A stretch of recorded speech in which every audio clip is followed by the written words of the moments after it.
Hey guys! Today we're diving into another truly horrifying case. If you want to support my channel, make sure to subscribe and stay active. It really helps me out. I'd be super grateful for that. Let's get started. A calculating manipulator can spend years keeping their target close, subjecting them to constant mental pressure, emotional degradation, and even physical mistreatment, while still managing to convince them that it's all their own fault, that they somehow deserve such treatment. What kind of person becomes that target? Someone who falls prey to manipulation like this? More often than not, it's someone struggling with low self-esteem, someone emotionally vulnerable and easily influenced. These kinds of control seekers are often what some might call one-target types.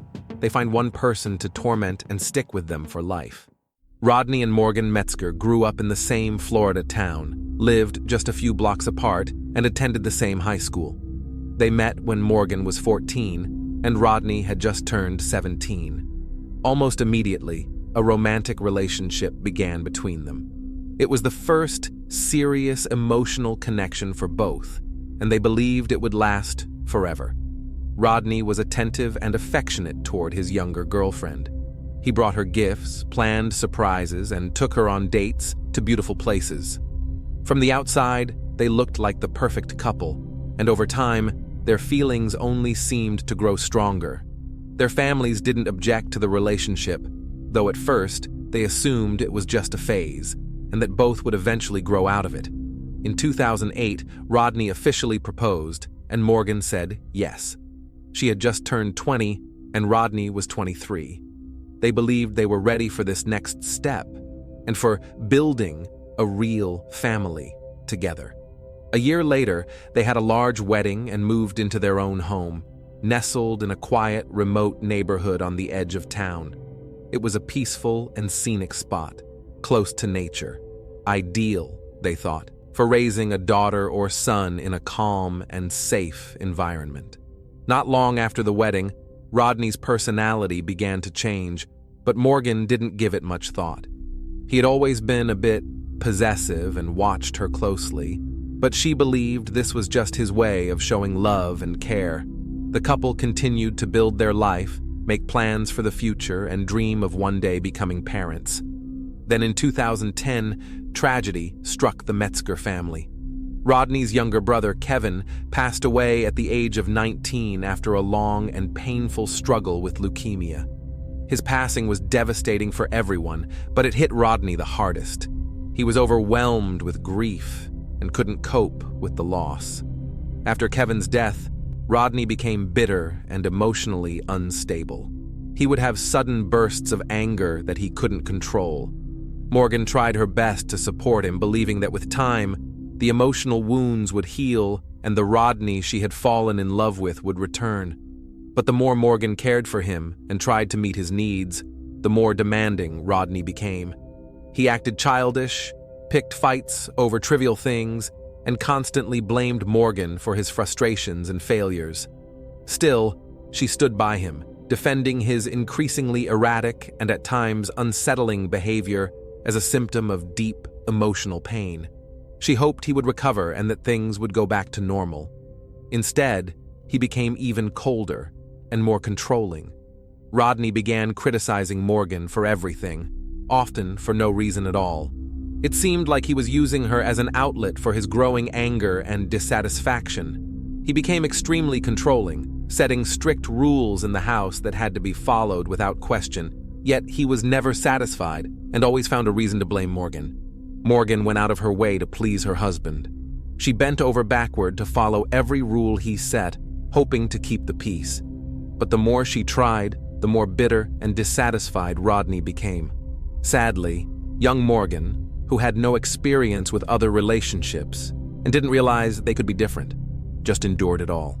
For a long time, she didn't tell anyone what was really happening behind closed doors. Rodney couldn't stand any form of criticism. Even the slightest disagreement or independent thought from Morgan could trigger a meltdown. She still remembered the romantic beginning of their relationship and kept hoping that version of Rodney would come back. In 2010, Morgan became pregnant, and both were thrilled. They prepared for the baby with excitement, setting up the nursery, buying clothes, toys, a stroller, everything. Morgan believed this would bring them closer and that Rodney would finally soften, becoming a calm and stable partner. But fate had other plans. On March 15, 2011, Morgan gave birth to a baby boy. They named him Kevin, after Rodney's late brother. But the baby was born prematurely and diagnosed with a severe heart condition. He was immediately transferred to the neonatal intensive care unit where doctors fought to save his life. Despite all medical efforts, the baby passed away 18 days later. The nursery they had lovingly prepared remained empty, and so did the hearts of the young couple. Later, Morgan would recall that time as a blur, saying it felt like she had stepped out of reality, unable to grasp what was happening around her. What hurt the most was that Rodney didn't support her even in those darkest moments. He remained focused entirely on his own grief and expected to be comforted and reassured. Morgan, once again, made excuses for him, thinking that the second major heartbreak, after losing his brother, had simply broken him. However, just 3 months after the loss of their newborn, Morgan discovered she was pregnant again. The news came as a shock, but it brought hope. When they found out she was expecting twins, they saw it as a blessing. In April 2012, Morgan gave birth to a daughter and a son. This time, the birth went smoothly. Both were healthy, and the young mother was soon discharged from the hospital with her newborns. Morgan threw herself into caring for them. Her entire world now revolved around her son and daughter. But Rodney's attitude toward her didn't change. Despite what Morgan had hoped, the arrival of their long-awaited children didn't bring peace. The tension in the home only got worse. Rodney was constantly unhappy, impossible to please, and prone to angry outbursts. He regularly criticized Morgan and blamed her for everything. That was the first time she began to realize things couldn't continue like this. In a candid conversation with her sister, she described her marriage as a constant source of pressure and emotional distress. Rodney was a skilled manipulator and, in many ways, a domestic tyrant. He accused Morgan of living off him, even though she couldn't work at the time because she was caring for the twins. As the sole breadwinner, he demanded total obedience, leaving no room for complaints or discussion. To be fair, Rodney did take on an extra job after the twins were born because the family needed money. He was genuinely exhausted, but that didn't justify how he treated his wife. His difficult personality also made it hard for him to keep a job for long, which kept him from advancing in his career. When their son and daughter got a bit older, Morgan, who had a degree in design and architecture, decided to start a small business of her own. She began working as an interior designer and quickly found success, despite Rodney's constant discouragement. From the beginning, he insisted she wouldn't make it, and that she wasn't capable of earning real money. Morgan's business was taking off fast. Her client list kept growing, and soon she brought on her best friend, Nicole, as a personal assistant and business partner. Before long, Morgan was earning significantly more than her husband, becoming the primary provider for their family. But instead of celebrating his wife's success, Rodney burned with resentment and thinly veiled jealousy. He likely felt like a failure, but instead of changing his situation, looking for a better job, or simply supporting his wife, Rodney doubled down on belittling her. He frequently insulted and degraded the mother of his children, blaming her for his own setbacks at work. What troubled him even more was the fact that he could no longer control Morgan's every move. With her busy work schedule and growing independence, it became impossible to enforce the strict and often pointless household rules he had once demanded she follow. In 2019, Morgan was honored with a prestigious design award, officially recognized as one of the top specialists in her city. Rodney didn't even congratulate her. In fact, he was furious, outraged by her success. That moment was a turning point for Morgan. She realized their marriage wasn't just broken, it wasn't worth trying to save. A month later, the couple went away for a weekend retreat. Morgan had planned this trip as an opportunity to have a serious conversation with Rodney, away from the son and daughter, not knowing how he might react. She approached the subject carefully, easing into a discussion about separation. But as soon as Rodney caught on to where the conversation was headed, he exploded. What followed was a full-blown outburst, and once they returned to their room, Rodney crossed a line he never had before. He physically assaulted his wife. He struck Morgan in the face multiple times, grabbed her arms when she tried to shield herself, and then shoved her so hard she fell to the floor. She was in shock. He had never laid a hand on her before, and in fact, he used to speak out strongly against aggressive behavior. Now, he seemed transformed, like someone capable of doing real harm. Morgan immediately called her father, told him what had happened, and begged him to come get her as soon as possible. Her dad arrived quickly and found her crying, visibly bruised and shaken. This was when Rodney's manipulative nature fully revealed itself. At first, he calmly denied everything.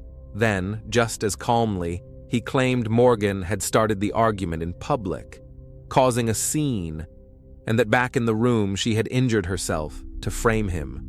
According to Rodney, the only marks he left were on her wrists, claiming he had only held her back to prevent her from causing further harm to herself.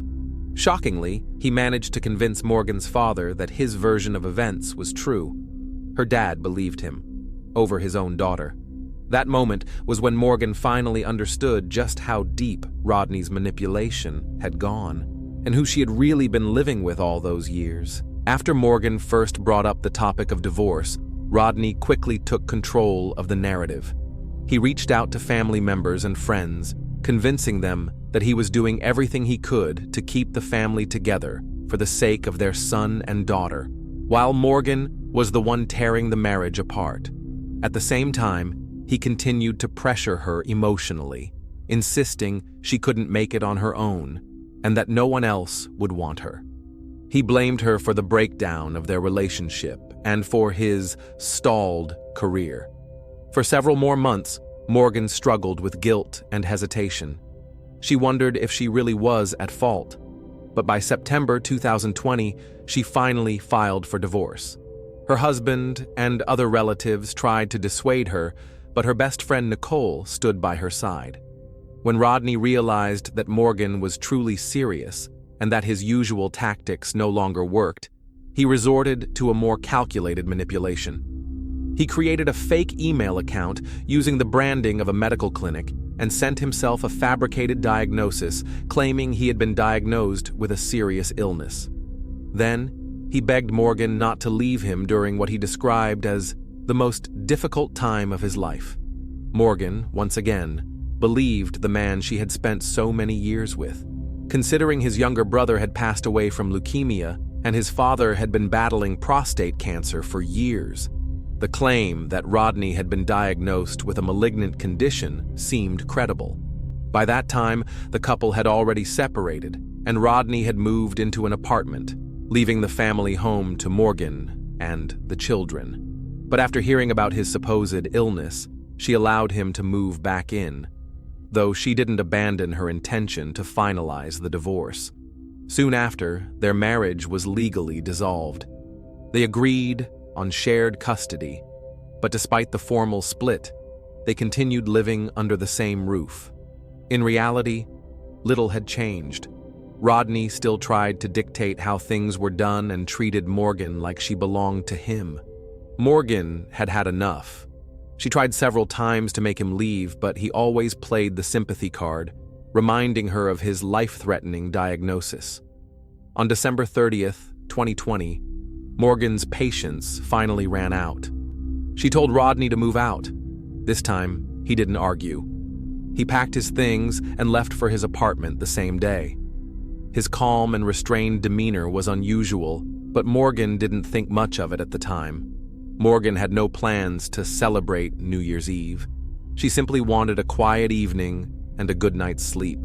Her son and daughter were spending the holiday break with their maternal grandparents, and she had the house to herself.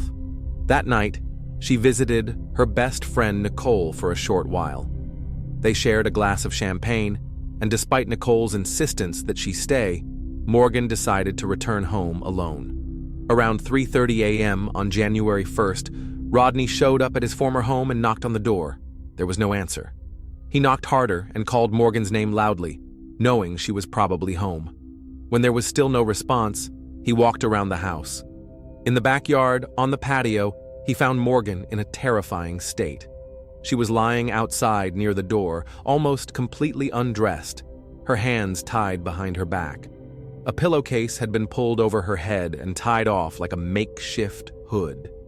Rodney rushed to help.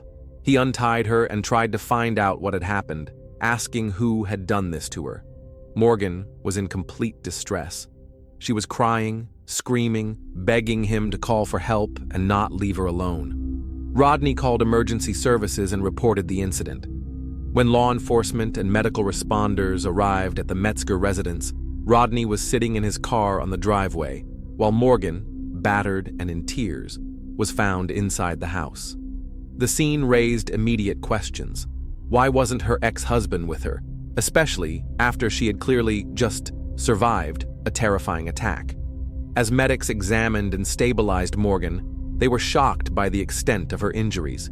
She had sustained a concussion, multiple fractured ribs, and severe bruising across her body. Her face was so badly swollen that her right eye was completely shut. What's more, she had endured 2 instances of extreme assault and had been strangled with bare hands to the point of losing consciousness, only for the attacker to release her each time just before she passed out. While a few household items were missing, the attack didn't resemble a typical burglary. It looked personal, like someone had a vendetta. While medics provided care, officers began combing the scene for evidence and documenting everything. Morgan's father and sister had arrived quickly after learning what had happened, joining her and Rodney at the house. Morgan told officers that she had sent her son and daughter to her parents' place for New Year's, choosing to stay home to finish a project.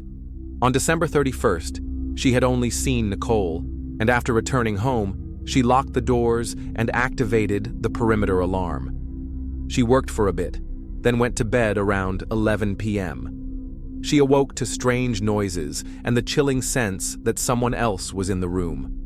Looking around, she spotted a shadowy figure standing in the doorway. A tall man dressed in black, wearing a mask that resembled Batman's. Suddenly, he pulled a handgun and pointed it at her. He struck her on the head with the weapon and began punching her. He then forced her onto her stomach, restrained her hands behind her back, and violently removed her clothing. What followed was an aggressive assault, continued beatings, and repeated attempts to strangle her. Morgan lost consciousness more than once, and at several points believed her life was about to end. But each time, the attacker loosened his grip just enough to let her breathe. The ordeal lasted roughly an hour, though for Morgan, it felt like an eternity. At one point, the attacker said something cryptic, that she would regret what she had done. But he gave no further explanation. He then assaulted her again. Curiously, the intruder altered his voice to mimic Batman's speech. Before fleeing, he threatened to end both Morgan and Rodney's lives. Morgan, trying to survive, begged him not to hurt her ex-husband. After that, the physical assault stopped. The man grabbed some items from the home, placed a pillowcase over Morgan's head, dragged her outside to the back porch, and warned her to stay quiet. Then he disappeared. Morgan lay there for nearly half an hour until Rodney showed up unexpectedly. When Rodney briefly stepped outside the house, Morgan quietly asked detectives if she could speak with them alone.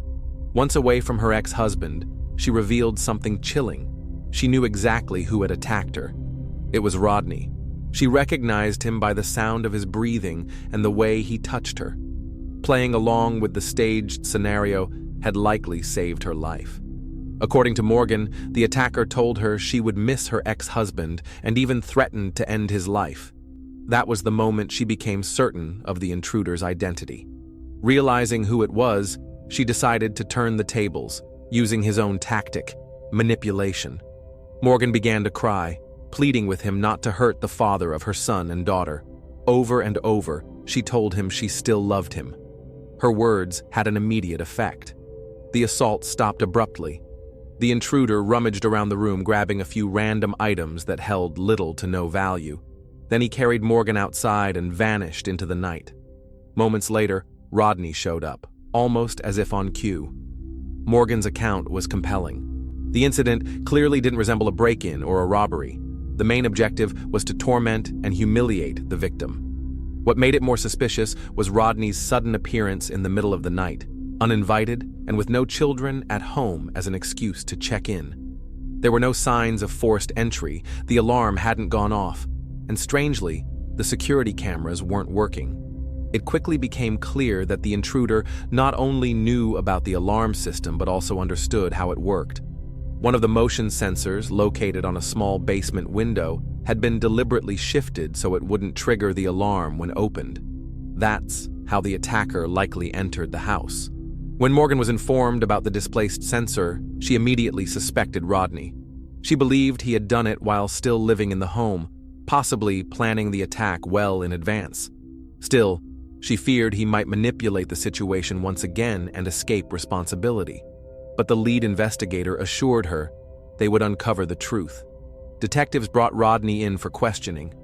The first thing they asked was why he had shown up at Morgan's house in the middle of the night. He claimed he couldn't sleep and happened to see a man dressed in black near his window.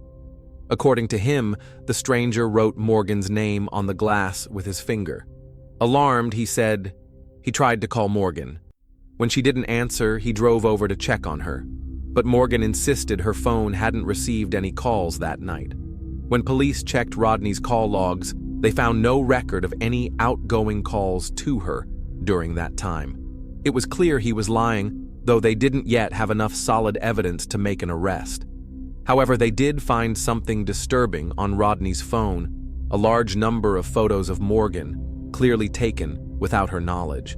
It also turned out that he had hacked into her phone and had been reading her private messages.